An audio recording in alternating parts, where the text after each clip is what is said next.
प्यारे छात्रों,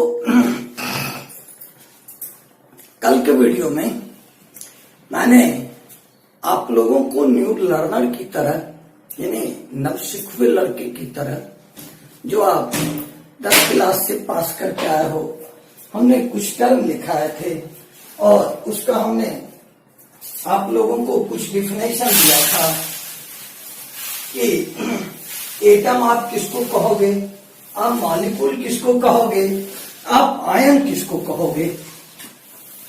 यानी हमने आपको कुछ फंडामेंटल टर्मिनोलॉजी बताया था। आज देखिए हम आपको बताएंगे एलिमेंट किसको कहते हैं। तत्व जो आपको क्लास 8 में बताया होगा, एलिमेंट क्या होता है, यानी एलिमेंट क्या होते हैं। कल जब हमने आपको बताया था परमाणु की परिभाषा, एलिमेंट जिसको हम हिंदी में कहते हैं तत्व। तो देखिए कल जब हम परमाणु की परिभाषा बताए थे और अणु की परिभाषा, तो दोनों ही परिभाषा में हमने दो बातें कही थी कि परमाणु किसी तत्व का वह सूक्ष्मतम कण होता है। तो अब पहला क्वेश्चन उठेगा, तत्व किसको कहते हैं, जिसे हम हिंदी में कहते हैं एलिमेंट। देखिए एलिमेंट जो होता है वह किसी भी पदार्थ का शुद्धतम रूप होता है और इसे 2 या 2 से अधिक खंडों में विभाजित नहीं किया जा सकता है। यानी ये एलिमेंट जो होते हैं, यानी ये तत्व जो होते हैं, वह किसी पदार्थ का शुद्धतम रूप होता है और इसे 2 या 2 से अधिक खंडों में हम नहीं तोड़ सकते। यानी तत्व की परिभाषा आप हिंदी में लिखोगे कि तत्व, सभी बच्चे नोट कीजिए, तत्व किसी भी पदार्थ का शुद्धतम रूप होता है। तत्व किसी भी पदार्थ का शुद्धतम रूप होता है, इसे 2 या 2 से अधिक खंडों में विभाजित नहीं किया जा सकता है। फिर से एक बार मिला लीजिए, तत्व किसी पदार्थ का शुद्धतम रूप होता है जिसे 2 या 2 से अधिक खंडों में विभाजित नहीं किया जा सकता है। अब देखिए अंग्रेजी में हम डिफिनेशन लिखते हैं, the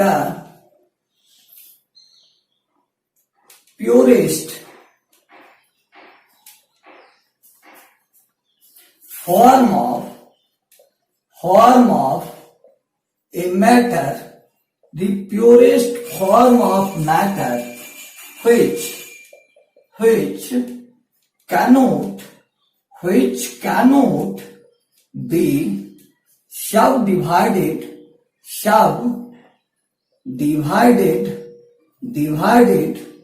into 2 or more than, cannot be subdivided into 2 or more parts। यानी तत्व किसी पदार्थ का वह शुद्धतम रूप होता है जिसको 2 या 2 से अधिक पार्ट में हम नहीं बांट सकते हैं, उसको हम नहीं विभाजित कर सकते हैं। जैसे देखिए हम फॉर एग्जाम्पल लें आपको हाइड्रोजन, जिसको हिंदी में भी देखिए हम कहते हैं हाइड्रोजन। अब आप बोलोगे कि सर हाइड्रोजन को नहीं बांट सकते, वो गैस है, हम नहीं देख सकते। तो चलो इस एग्जाम्पल को थोड़ी देर रहने दो। आप जैसे ले लो आयरन, आयरन यानी लोहा। देखिए लोहा को हम कितनों ही तोड़ेंगे छोटा पार्टिकल हो जाएगा, पर वो लोहा ही रहेगा। जैसे देखिए हम ले लेते हैं निकेल, निकेल इसको हिंदी में भी कहते हैं निकेल। यानी जितने भी आप पीरियोडिक टेबल में संकेत पढ़े हो क्लास 10 में, जो आपको बताया गया है आवर्त सारणी, और आवर्त सारणी में जितने भी तत्व बताए गए हैं वो सभी यानी जितने भी सिंबल हैं वो सब के सब एलिमेंट के एग्जाम्पल होते हैं। आप सभी बच्चे 1 मिनट के अंदर नोट कर लीजिए।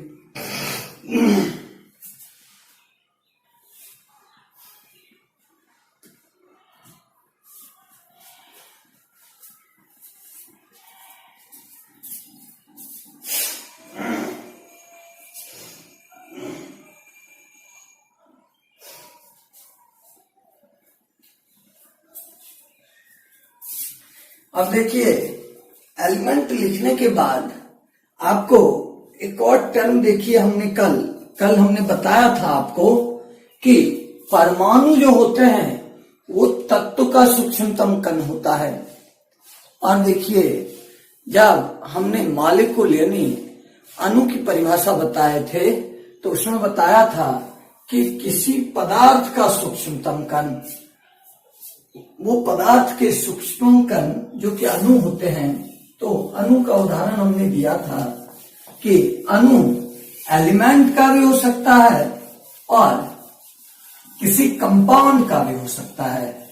जैसे देखिए कल के एग्जाम्पल में हम लिखे थे Cl2 यह क्लोरीन का मॉलिक्यूल है, हमने लिखा था H2 ये हाइड्रोजन के मॉलिक्यूल हैं, O2 ये ऑक्सीजन की मॉलिक्यूल है। उसके बिसाइड उसके बिहाइंड हमने यह भी एग्जाम्पल आपको दिया था CO2 यानी कार्बन डाइऑक्साइड। ठीक, वो देखिए वो मॉलिक्यूल हैं कार्बन और ऑक्सीजन के, यानी वो कार्बन डाइऑक्साइड जो होते हैं वो एलिमेंट नहीं है, वो कंपाउंड है। यानी अंग्रेजी में कंपाउंड कहते हैं, हिंदी में देखिए उसको कहते हैं यौगिक। यानी देखिए कंपाउंड, कंपाउंड देखिए किसको कहते हैं, कंपाउंड, कंपाउंड, कंपाउंड जिसको हम कहते हैं हिंदी में यौगिक। कंपाउंड या यौगिक किसको कहते हैं? देखिए जब दो या दो से अधिक तत्वों के परमाणु आपस में एक निश्चित अनुपात में रासायनिक संयोग करते हैं तो वो यौगिक का निर्माण करते हैं। फिर से देखिए एक बार समझिए, जब दो या दो से अधिक तत्वों के परमाणु आपस में एक निश्चित अनुपात में संयोग करते हैं तो वे यौगिक का निर्माण करते हैं। इन्हीं अंग्रेजी में देखिए डेफिनेशन हम बोलेंगे व्हेन, सभी बच्चे पहले समझिए उसके बाद लिखेगा, when atoms of two or more than two element combine together in a fixed proportion they form a compound। अब चलिए आप कंपाउंड या यौगिक का पहले हिंदी में डेफिनेशन लिखिए, लिखिएगा दो या दो से अधिक तत्वों के, दो या दो से अधिक तत्वों के परमाणु, दो या दो से अधिक तत्वों के परमाणु एक निश्चित अनुपात में रासायनिक संयोग कर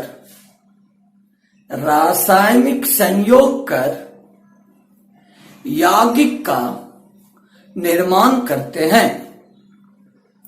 फिर से मिला लीजिए, दो या दो से अधिक तत्वों के परमाणु आपस में संयोग कर आपस में रासायनिक संयोग कर फिर से मिलाइए, दो या दो से अधिक तत्वों के परमाणु एक निश्चित अनुपात में रासायनिक संयोग कर यौगिक का निर्माण करते हैं। देखिए अंग्रेजी में इसका डिफिनेशन लिखेंगे, atoms of two or more than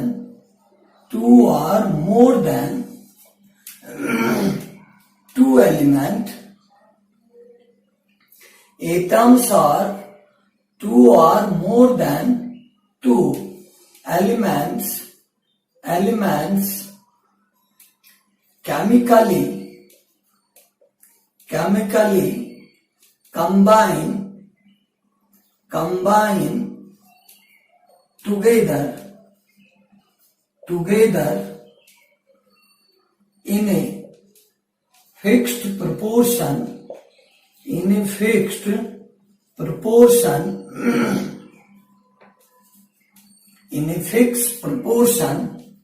to form a compound. देखिए हमने क्या लिखा, atoms of two or more than two elements chemically combine together in a fixed proportion to form a compound. Note कीजिए,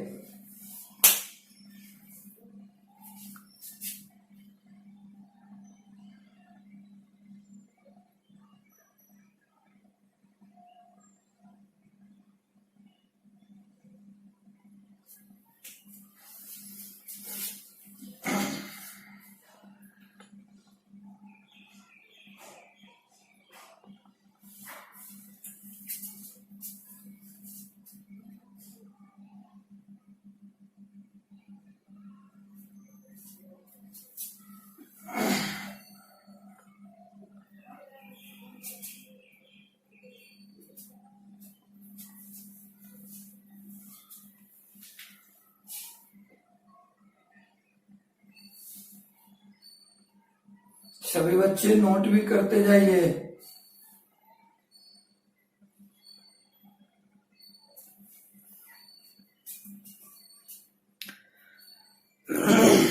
अब देखिए इसके हम एग्जाम्पल लेते हैं।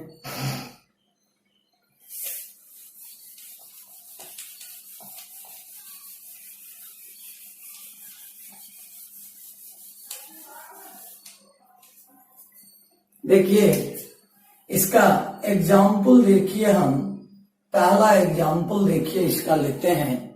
आप सभी बच्चे दो तीन रिएक्शन ऐसे हैं जिससे क्लास 8 से ही फेमिलियर हो गए कि हाइड्रोजन ऑक्सीजन से रिएक्शन कर वाटर बनाता है, यानी हाइड्रोजन ऑक्सीजन से प्रतिक्रिया कर जल बनाता है। और देखिए इसके लिए हम रिएक्शन लिखते हैं 2H2 + O2 इक्वल टू, देखिए ये बनाते हैं 2H2O। अब इन H2O यानी देखिए H2O में हाइड्रोजन के, देखिए हाइड्रोजन का परमाणु भार H के परमाणु भार यानी देखिए इसके एटॉमिक वेट का भी आप लोग को डिफिनेशन 1-2 दिन में लिखाएंगे। एटॉमिक वेट देखिए 1 होते हैं और ऑक्सीजन इसके एटॉमिक वेट 16 होते हैं। तो H2O में इन H2O H/O रेशियो अगर लें, H और O के हम अनुपात लें तो H और O का अनुपात देखिए होगा, एक हाइड्रोजन का एटॉमिक वेट देखिए 1 होता है तो दो हाइड्रोजन का एटॉमिक वेट 2 होगा, और ऑक्सीजन के एटॉमिक वेट 16 होते हैं। तो देखिए 2:16, यानी देखिए 1:8, यानी जब भी वाटर मॉलिक्यूल बनेंगे तो उसमें हाइड्रोजन और ऑक्सीजन का रेशियो हमेशा फिक्स्ड होगा, और वह फिक्स्ड रेशियो होगा 1:8 का। जैसे देखिए हम सेकेंड एग्जाम्पल लें, C+O2 इक्वल टू देखिए ये बनते हैं CO2, C+O2 इक्वल टू देखिए बनते हैं CO2, और देखिए कार्बन के atomic weight 12 atomic mass unit होते हैं, या एटॉमिक वेट देखिए हमने लिखा है AMU में। मूल कंसेप्ट चैप्टर में हम आपको यह भी बताएंगे AMU क्या होता है। AMU का फुल फॉर्म होता है एटॉमिक मास यूनिट, जिसको हिंदी में हम कहते हैं परमाणु द्रव्यमान इकाई।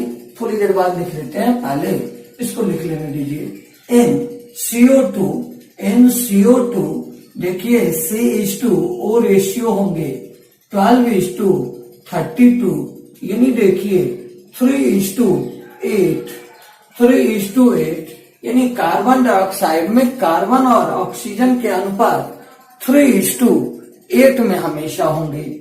और देखिए यहां हमने एटॉमिक वेट को लिखा है इन AMU का देखिए फुल फॉर्म होता है, AMU का फुल फॉर्म आपको पहला यूनिट जो है some basic concept of chemistry में सबसे पहले यही पढ़ाना है। एटॉमिक मास यूनिट जिसको इन शॉर्ट कहते हैं AMU, हिंदी में इसको कहते हैं परमाणु द्रव्यमान इकाई, परमाणु द्रव्यमान इकाई। सभी बच्चे इस एग्जाम्पल को नोट कीजिए आप लोग।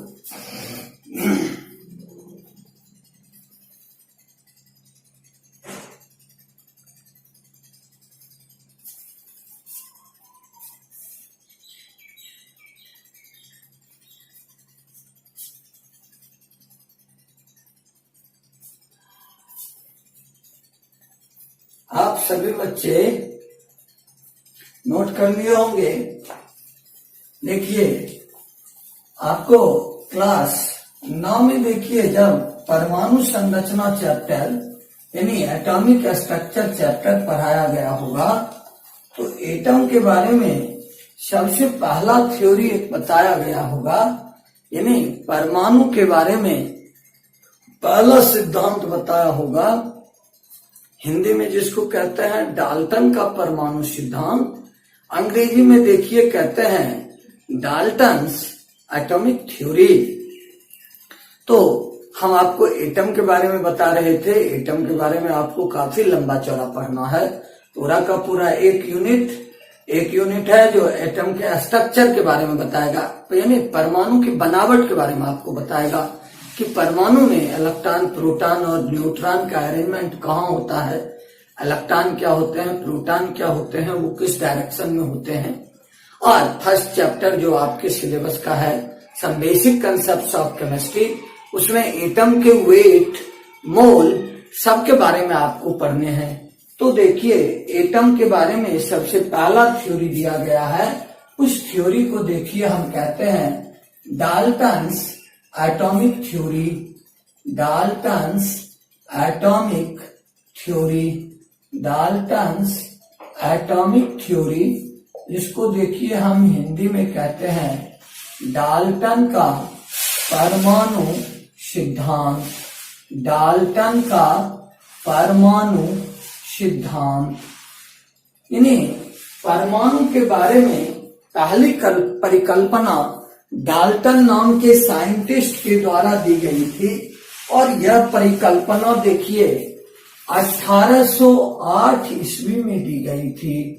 1808 ईस्वी में, यानी एटम के बारे में पहला थ्योरी डाल्टन नाम के साइंटिस्ट ने दिया था। यानी आज की तारीख से अगर लोगे तो यानी आज से 212 वर्ष पहले एटम के बारे में पहला थ्योरी दिया था डाल्टन नाम के वैज्ञानिक ने। और देखिए डाल्टन के परमाणु सिद्धांत की कुछ खास मान्यताएं थी, यानी डाल्टन ने अपने परमाणु सिद्धांत में निम्नलिखित बातें मान ली थी। यानी आप लिख सकते हो कि डाल्टन का परमाणु सिद्धांत निम्नलिखित है। यानी Dalton's atomic theory is as follows. और डाल्टन के परमाणु सिद्धांत का सबसे पहला पार्ट, यानी डाल्टन ने अपने परमाणु सिद्धांत में जो सबसे पहली बात कही थी, उसने कहा था एटम यानी परमाणु को और अधिक विखंडित नहीं किया जा सकता है, यानी परमाणु को और अधिक तोड़ा नहीं जा सकता है। यानी एटम कैनोट बी सब डिवाइडेड, यानी परमाणुओं को और अधिक तोड़ा नहीं जा सकता है। यानी पहला पॉइंट लिखिएगा आप।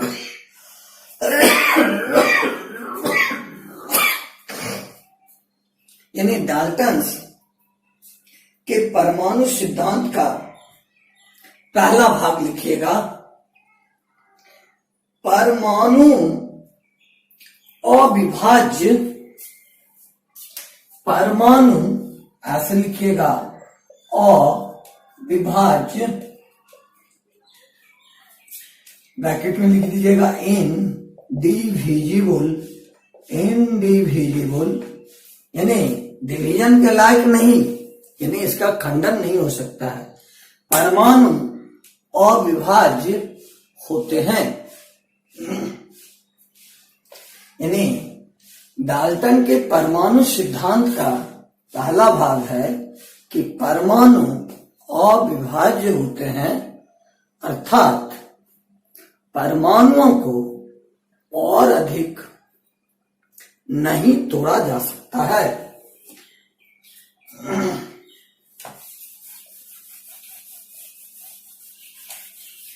डाल्टन के थ्योरी के पहले भाग को हम अंग्रेजी में लिखेंगे। फर्स्ट को देखिए, हम लिखेंगे एटम्स या एटम इज या एटम कैनोट बी सब डिवाइडेड और आप इसको लिख सकते हो एटम कैनोट इनडिविजिबल, यानी परमाणुओं का और अधिक खंडन नहीं हो सकता है। अब देखिए दूसरा भाग लिखोगे आप, पहले लिख लीजिए अंग्रेजी में एटम कैनोट बी सब डिवाइडेड, यानी परमाणुओं का और अधिक खंडन संभव नहीं होता है। सेकंड आप लिखिएगा, सेकंड नंबर में लिखेंगे आप एक ही तत्व के सभी परमाणु एक जैसे होते हैं। एक ही तत्व के सभी परमाणु एक जैसे होते हैं। इसको आप अंग्रेजी में लिखेंगे atoms of an element, atoms of an element are all alike, यानी एक ही तत्व के सभी परमाणु एक जैसे होते हैं। जैसे देखिए इसका मतलब क्या हुआ, हाइड्रोजन के सभी परमाणु, अगर हाइड्रोजन के हमने 10,000 एटम ले लिए तो हाइड्रोजन का 10,000 एटम एक जैसा होगा।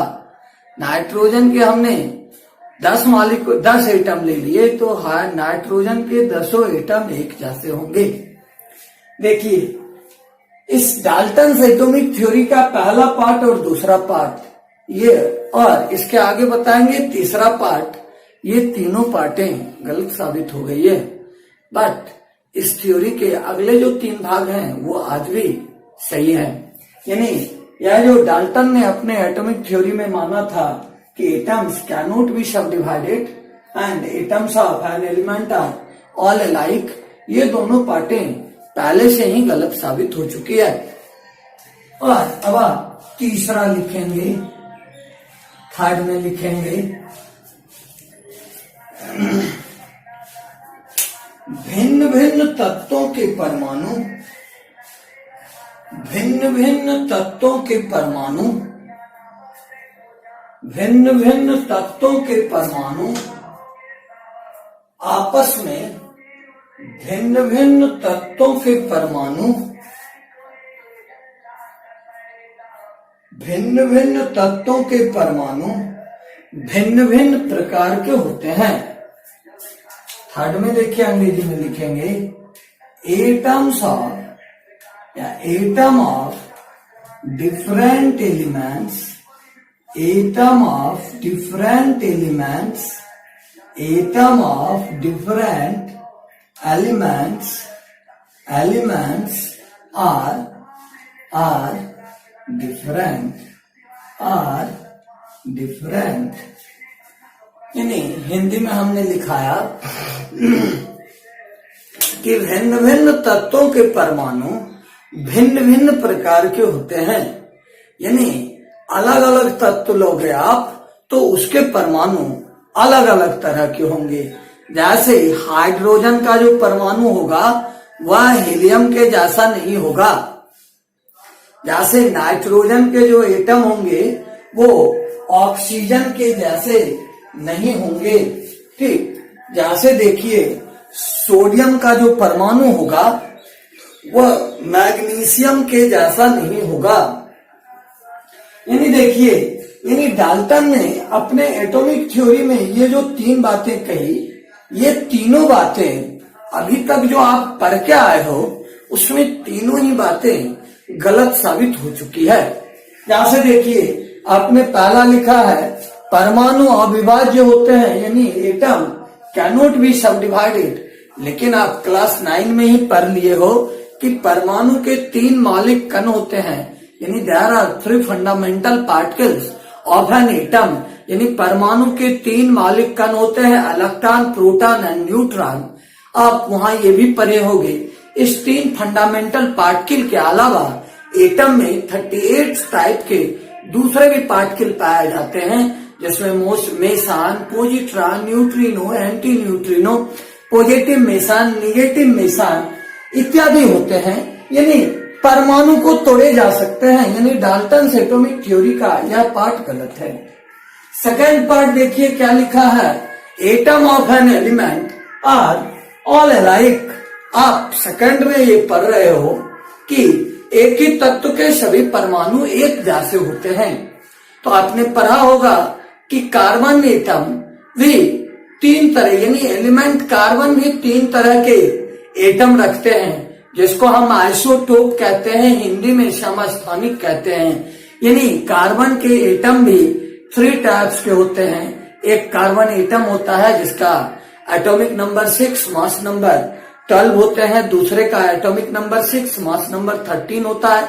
तीसरे के लिए भी एटॉमिक नंबर 6 और मास नंबर 14 होते हैं। यानी सबके सब कार्बन के ही एटम हैं, सबके सब कार्बन के ही परमाणु है, परंतु एक परमाणु के लिए उसका मास नंबर यानी द्रव्यमान संख्या 12 होता है, दूसरे के लिए 13 होता है और तीसरे के लिए 14 होता है। यानी ये बातें भी गलत साबित हुई कि एक ही तत्व के सभी परमाणु एक जैसे होते हैं। उसके बाद देखिए हमने लिखा है atoms of different elements are different, atoms of different elements are different. यानी भिन्न भिन्न तत्वों के परमाणु भिन्न भिन्न प्रकार के होते हैं। यानी देखिए जैसे हाइड्रोजन का एटम होगा वैसा हीलियम का नहीं होगा, जैसा सोडियम होगा वैसा मैग्नीशियम नहीं होगा। ये भी आप पढ़े हो, हिंदी में पढ़े होगे संभारिक और अंग्रेजी में पढ़े होगे आइसोबार। संभारिक या आइसोबार क्या होते हैं, डिफरेंट एलिमेंट के एटम जिसके एटॉमिक नंबर डिफरेंट हो बट मास नंबर सेम हो, वो आइसोबार कहलाते हैं। यानी डाल्टन्स एटॉमिक थ्योरी के ये तीनों पार्टें अभी तक, यानी ये तीनों भाग हम पढ़ चुके हैं कि ये आज की तारीख में अप्रासंगिक हो चुका है। डाल्टन्स एटॉमिक थ्योरी के चौथे भाग को आप हिंदी में पहले लिखोगे। यानी डाल्टन ने अपने परमाणु सिद्धांत के चौथे भाग में देखिए क्या कहा था। डाल्टन के परमाणु सिद्धांत के चौथे भाग में डाल्टन ने कहा था, दो या दो से अधिक तत्वों के परमाणु एक निश्चित अनुपात में संयोग कर रासायनिक यौगिक का निर्माण करते हैं। इसको लिखिए, सभी बच्चे नोट कीजिए। दो या दो से अधिक तत्वों के परमाणु निश्चित अनुपात में संयोग कर रासायनिक यौगिक का निर्माण करते हैं। Atoms of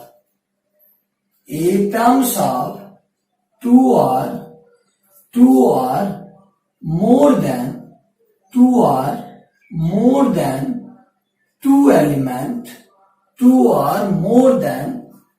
elements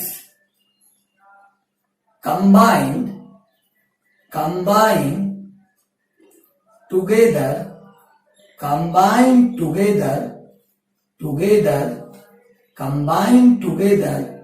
in a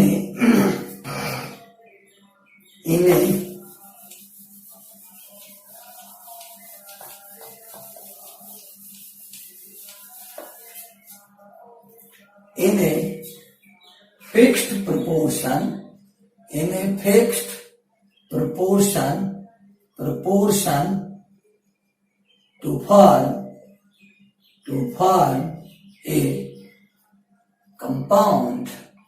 to form a compound। यानी देखिए हमने क्या लिखा, atoms of two or more than two element combined together in a fixed proportion to form a compound. कल की क्लास में मैं आपको इसका एग्जाम्पल बताऊंगा। आपको पिछले दिन मैंने बताया था कि अभी 10-15 दिन तक हर अल्टरनेट डे पर आपके लिए वीडियो लोड होगा, और कल शाम में हमारी इच्छा हुई जब हम 12 का वीडियो डालते ही हैं 11 का डाल देंगे। वैसे भी आप लोगों के लिए एक पहले ही सूचना दे देते हैं, हो सकता है 2-3 दिन में किसी एक दिन हम वीडियो अपलोड नहीं कर सकेंगे। ठीक, मुझे उम्मीद है कि आप सभी बच्चे समझे होंगे।